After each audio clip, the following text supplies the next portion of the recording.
Вы слышали, как наши с вами времена называют новым 37-м годом? Согласны с этим?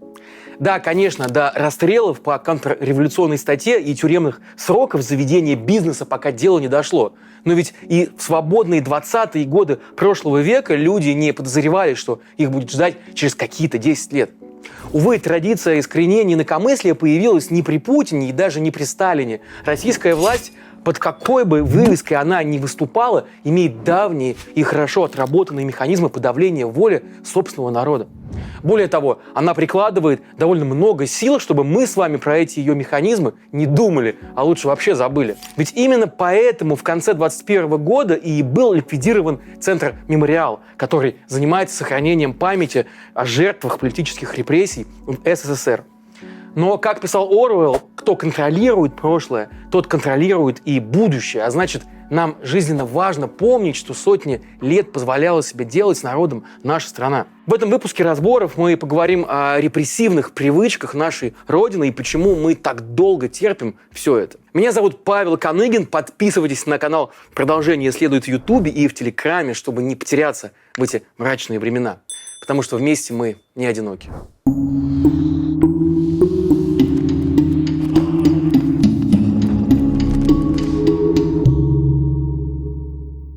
Когда в календарь решат уже официально вносить праздничную дату, День сотрудника карательных органов, я знаю, на какой день этот праздник поставить 3 февраля. Именно в этот день, в 1565 году, царь Иван Грозный создал структуру, от которой ведут свою родословную все карательные структуры нашей страны – опричнину. Можно, конечно, закопаться совсем вглубь веков. Древнерусские князья со своими крестьянами тоже особо не церемонились. Но никогда прежде репрессии власти против народа не принимали такой жесткий, централизованный характер.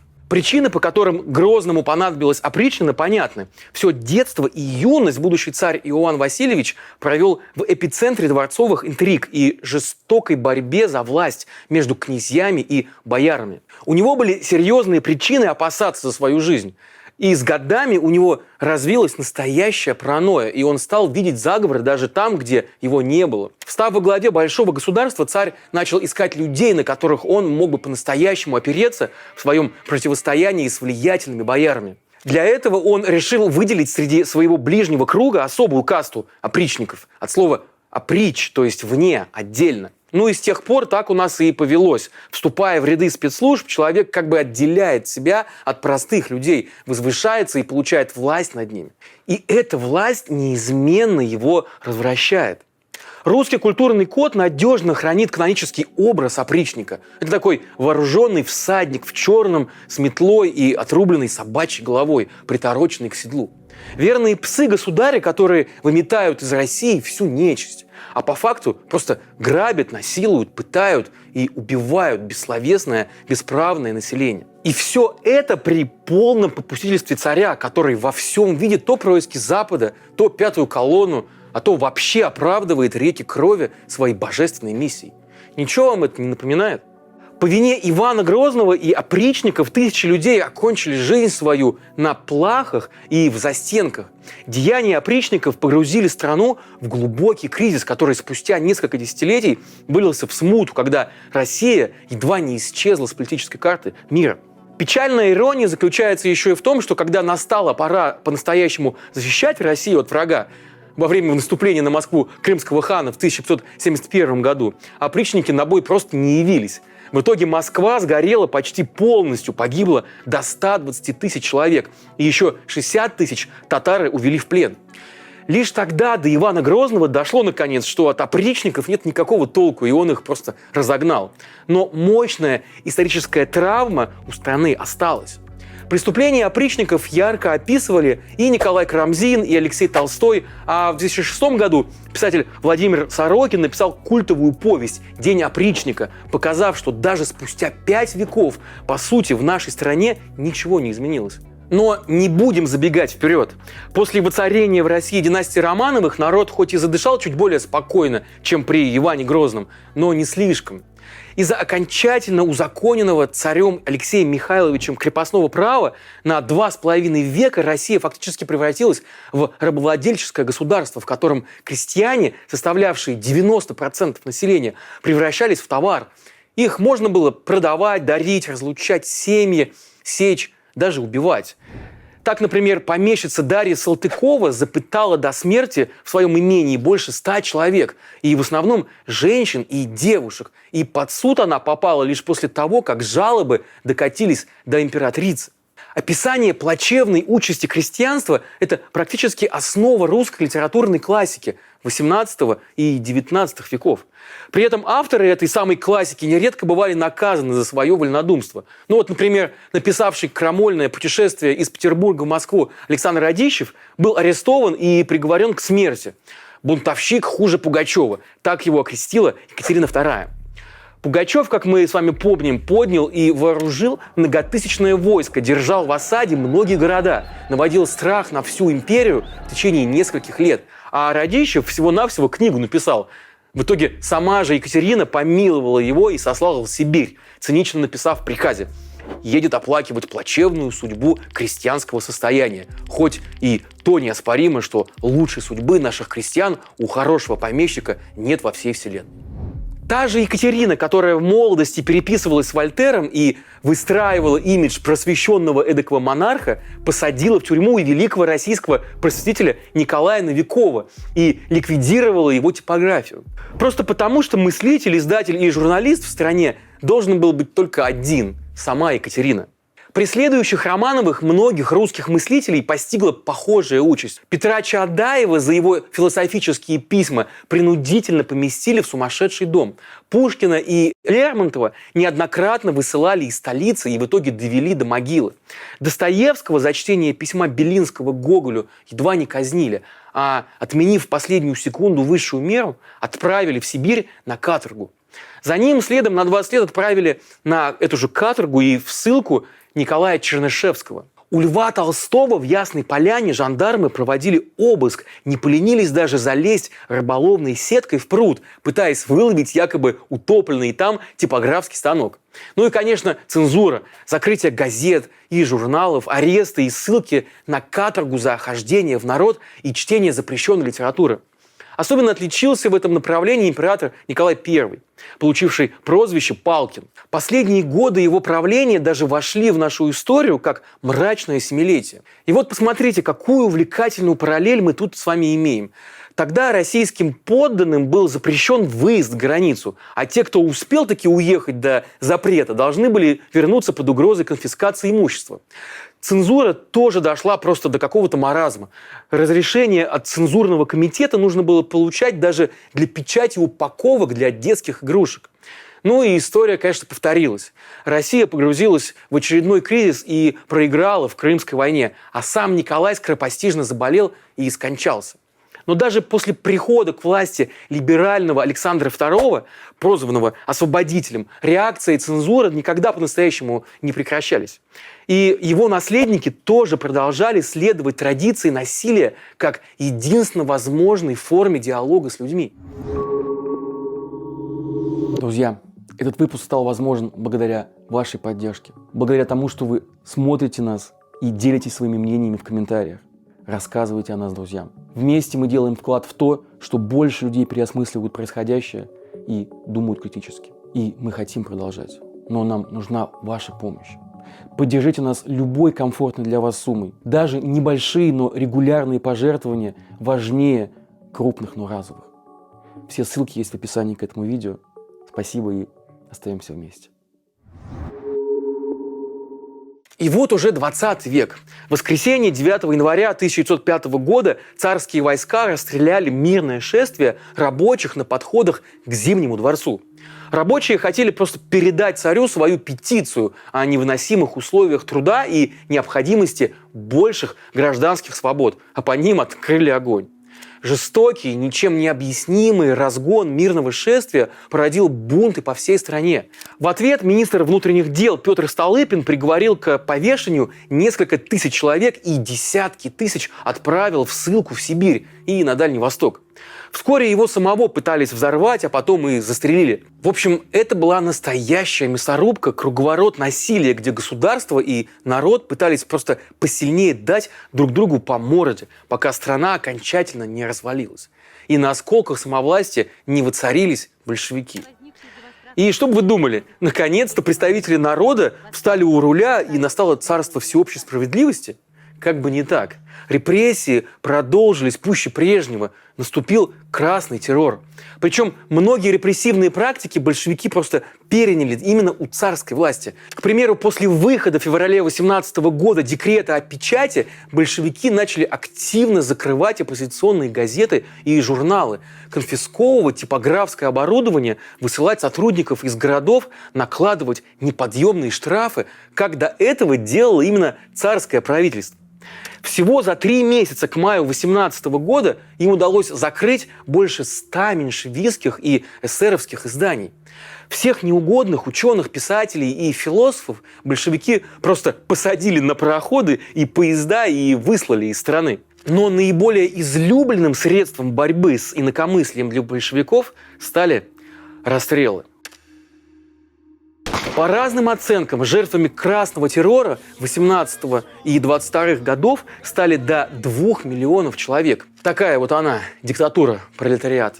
Расправившись со всеми оппонентами и получив окончательно власть над страной, большевики осознали таки, что построить коммунизм по щелчку пальцев у них не выйдет. Поэтому они временно установили в стране НЭП – новую экономическую политику, вернув на короткое время некоторые послабления для предпринимателей и крестьянских хозяйств. На короткое время страна вновь вздохнула как будто бы спокойно. Настолько, что стала возможной даже социальная сатира. К примеру, Ильф и Петров опубликовали даже сначала 12 стульев, а потом и «Золотого теленка», не подвергаясь никаким гонениям за высмеивание советского человека. При этом Михаил Булгаков свое «Собачье сердце» напечатать так и не смог, так как оно было просто признано цензурой острейшим памфлетом на современность, а дома у писателя прошли обыски. Писателя не расстреляли только потому, что Сталину нравилась его пьеса «Дни Турбиных», на постановку которой в Амхате вождь сходил аж 15 раз. С гибелью НЭПа и укреплением Сталина государственные репрессии вновь стали набирать обороты. Во многом это было обусловлено фигурой самого Иосифа Виссарионовича Сталина. Как и Иван Грозный, да как любой деспот-интриган, Сталин был просто патологическим параноиком и имел привычку избавляться от конкурентов, которые представляли для него хоть малейший вызов.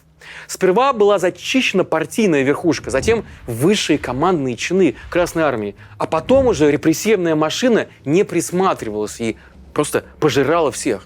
Сталинские репрессии стали, с одной стороны, прямым продолжением красного террора, когда уничтожали классовых врагов, бывших дворян, интеллигенцию, чиновников и жандармов царского правительства, а также священников, помещиков и предпринимателей, а также членов их семей.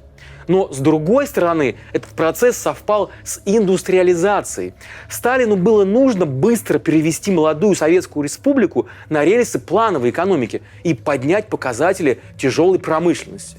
И для этого нужны были новые железные дороги, каналы, предприятия и поселения на необжитых территориях, где добровольно селиться никто не хотел. Таким образом, репрессии стали для Сталина тем же, чем было для царей крепостное право – безлимитным источником рабского труда. Сталинский террор продолжался до самой смерти вождя в 1953 году. И парадоксально, но новость о смерти Сталина для многих советских граждан стала страшнейшим ударом. Люди искренне рыдали от горя. Толпы желающих проститься с упырем не иссякали. Видимо, сказывался стокгольмский синдром.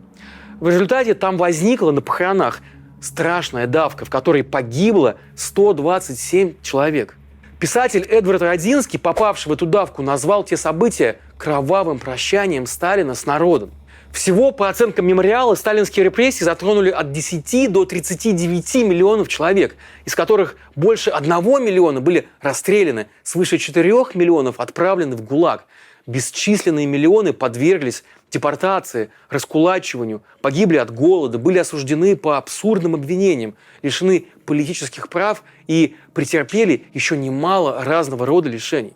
Лишь в феврале 1956 года на 20-м съезде ЦК КПСС Никита Хрущев, новый руководитель страны, в специальном докладе просто взял и разнес в пух и прах фигуру Сталина. Его репрессивная политика была подвергнута жестокому осуждению. И снова в стране наступила передышка, так называемая оттепель. Это короткий период оптимизма, даже веры в светлое будущее, время расцвета диссидентского движения и новой волны в культуре. Как вы думаете, прекратились ли на это время разборки государства с несогласными? Конечно же нет, к сожалению. Просто они перестали быть повальными и бессистемными. Ну вот, например, в Уголовный кодекс в 60-м году была введена специальная статья «Антисоветская агитация», вводившая наказание за распространение, я цитирую, «клеветнических измышлений, порочащих советский государственный и общественный строй, а равно распространение либо изготовление или хранение в тех же целях литературы такого же содержания». Конец цитаты. И вот по этой и другим похожим статьям с 56 по 85 годы было осуждено более 8 тысяч человек. Среди них был и лауреат Нобелевской премии, автор легендарного «Архипелаг ГУЛАГ» Александр Солженицын. Для работы с ним в 5-м управлении КГБ был даже создан специальный 9-й отдел, а в 1971 году ГБисты попытались даже убить писателя и тайком сделали ему ядовитый укол. И ведь скажите, тоже ведь знакомая для нас с вами ситуация. Другой нобелевский лауреат, академик Андрей Сахаров, также долгие годы находился под пристальным наблюдением спецслужб, подвергался жестокой травле в средствах массовой информации, в советских, конечно же. А в 80-м году был арестован и без суда отправлен в ссылку в Горький. Сейчас это Нижний Новгород. Он пробыл там 7 лет под домашним арестом. Ну а как вам новочеркасский расстрел? В ответ на повышение цен сотни рабочих новочеркасского завода организовали забастовку и вышли на митинг. Ну а тот был жестоко подавлен, в том числе огнестрельным оружием. Ну и в результате 24 погибших, 70 раненых, 103 человека были отправлены за решетку, а 7 главных зачинщиков приговорены к расстрелу. Одной из наиболее известных репрессивных практик в позднем СССР стала так называемая карательная психиатрия. Диссидентам повально ставили диагнозы типа сутяжно-паранояльное расстройство личности и вялотекущая шизофрения. Ну и отправляли на принудительное лечение. Пациентам таких психиатрических клиник неоднократно становились, например, известная диссидентка и активистка Валерия Новодворская. Всего же, по данным мемориала, по политическим мотивам в сумасшедший дом при советах отправили больше 2000 человек. Кроме политических активистов, в сумасшедшие дома часто определяли и представителей национальных движений, желающих эмигрировать, религиозных инакомыслящих, правозащитников, людей, наконец, борющихся за свои права, а также неформалов. Так уже при Горбачеве на больничной койке оказался и будущая звезда русского панк-рока Егор Летов. И все же именно Михаил Горбачев положил конец преследованиям инакомыслящих. Он реабилитировал жертв политических репрессий 20-х-50-х и вернул такие ссылки академика Сахарова, объявил гласность, запретил уголовные преследования за образ мысли, упразднил цензуру для прессы и литературных произведений. Но система, изначально построенная на тоталитарном контроле, оказалась просто неизлечима. И вскоре Советский Союз рухнул, дав начало новой демократической России. Страна опять немножко продышалась. Репрессии вернулись лишь с началом правления Владимира Путина. Ну а дальше вы все знаете. Снова убийства и разгоны митингов, суды, ссылки, аресты, обыски, отравление оппонентов. И цензура. Все это мы или наши с вами предки уже видели и в Российской империи, и в Советском Союзе. Поэтому, обсуждая действия российских спецслужб, вполне можно говорить о преемственности. Российская ФСБ до сих пор хранит под грифом «секретно» большую часть архивов КГБ. Но часть из них после победы украинского Майдана в 2014 году была рассекречена Службой безопасности Украины. Некоторые из этих документов, к примеру, доказывают причастность Сталина и руководителей Украинской ССР к Голодомору 30-х годов, из-за которого погибли от 4 до 7 миллионов украинцев. Все эти руководители официально признаны преступниками на территории современной Украины, и им нельзя ставить памятники. Но в России эти документы все еще засекречены, и никаких разбирательств просто не ведется. Поэтому Сталина многие наши соотечественники и даже наши с вами ровесники считают эффективным менеджером и отцом народов. Но тайное всегда становится явным, и, конечно, рано или поздно архивы КГБ и ФСБ рассекретят и в нашей стране. Ну, быть может, тогда мы узнаем с вами очень много интересного. Кто взрывал, например, дома в Рязани и Волгодонске в 1999 году? Кто является заказчиком убийств Владислава Листьева, Анны Политковской и Бориса Немцова? Кто, наконец, отправил бандитов в Норд-Ост и в Бесланскую школу?